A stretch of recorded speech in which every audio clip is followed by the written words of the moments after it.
Unveiled in 1972, the competition-focused version of BMW's E9 platform was the first vehicle BMW had built as an out-and-out 100% race car, rather than a street car with the cushy leather seats and heater removed and replaced with buckets and a roll cage. Although usually referred to as the Batmobile for its aggressive aero treatments and high speed, the official moniker for this vehicle was a somewhat more tawdry 3.0 CSL, which, in normal, sensible German fashion, is the approximate engine displacement, followed by CS, which denoted club sport models, and L for light. One of the peculiarities of model designations amongst most of the German automakers does mean that L gets used for both lightweight and long wheelbase models, which puts it squarely in that odd territory of non-contextual or Schrödingerian doublethink, whereby L holds two inherently contradictory meanings, as long wheelbase vehicles are usually anything but lightweight, until one knows the vehicle to which it is attributed. Bet you didn't expect some light semantical metaphysics this evening, did you? Anyway, the CSL was designed and built as a race car, but, as was common at the time, homologation requirements necessitated a production run to make it eligible for competition, and, though reports vary as to exact quantities, most reliable sources indicate a production run of 1,265 cars. None, however, were exported to the U.S. due to our typically idiosyncratic and arguably just idiotic safety regulations that to this day prevent us from having a lot of the more interesting and entertaining cars that make it to market elsewhere. Designed by Mr. Jochen Nierpasch in his new role as head of BMW Motorsport, with the original intent of entering the CSL in the European Touring Car Championship, they took the E9 3.0 CS and threw most of it away in pursuit of weight savings. Unnecessary trim pieces and soundproofing were low-hanging fruit, as was replacing most of the non-structural body components with aluminum units instead of steel, including the doors, trunk lid, and hood lid, while the structural components used thinner gauge steel than the other E9-based vehicles. Electric windows were naturally a no-no, with everything but the front windshield replaced with perspex and manual winders. In all, this diet saved over 200 kilos and 440 pounds, bringing the vehicle's weight down to 1,270 kgs, or 2,800 pounds in road-going trim, and significantly lighter still for its competition outings. One point of clarification, I do want to make it a little bit more cut and dry about the statement that it's the first car designed and built as a race car. Yes, it was based on the earlier E9 chassis, but this is the first instance where BMW actually took something and said, let's build it as a race car first and then figure out how to homologate it, whereas the subsequent M1 was the first true clean sheet race car design.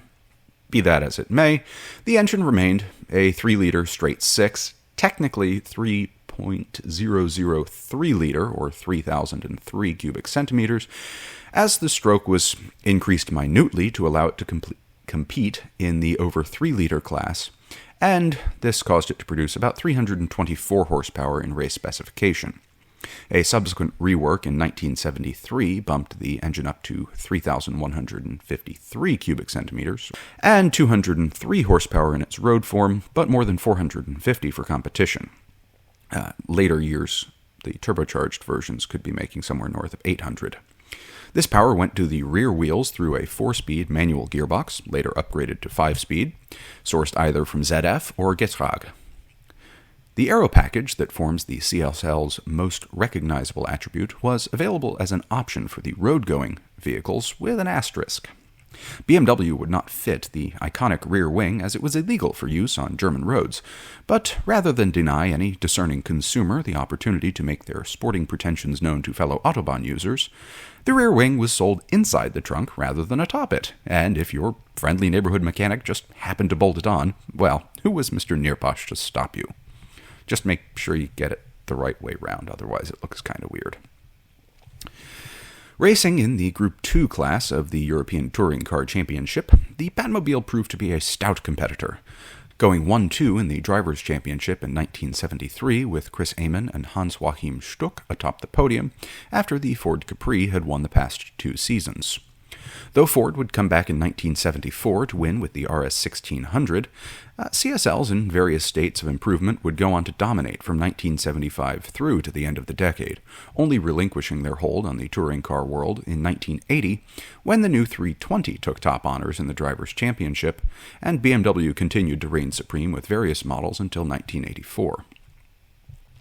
Despite not being offered for sale in the US, the CSL did make an appearance in the 1975 IMSA GT Championship, driven by Brian Redman, Sam Posey, and Ronnie Peterson, and it campaigned in the World Sports Car Championship, including at Le Mans, from 1973 to 1976, proving similarly competitive in both series, although not to the same level of domination as it achieved in touring cars.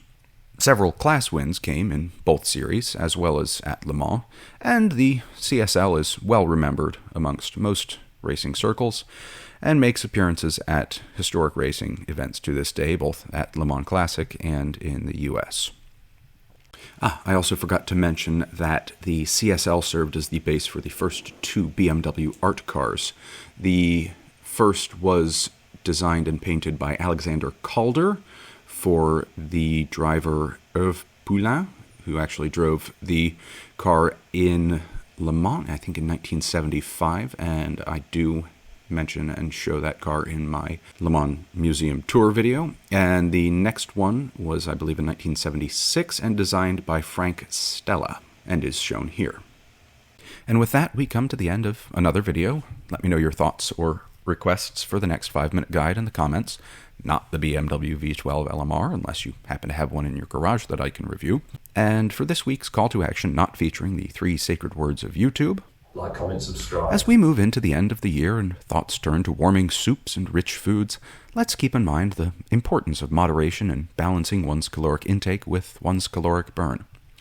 For those of us in more wintry climes, indeed, I will be spending Christmas and New Year's in Poland this year, perhaps consider an indoor exercise machine like a rower or exercise bike. While, for those of us in the more southern regions, this is the time for enjoying the outdoors without immediate sweat.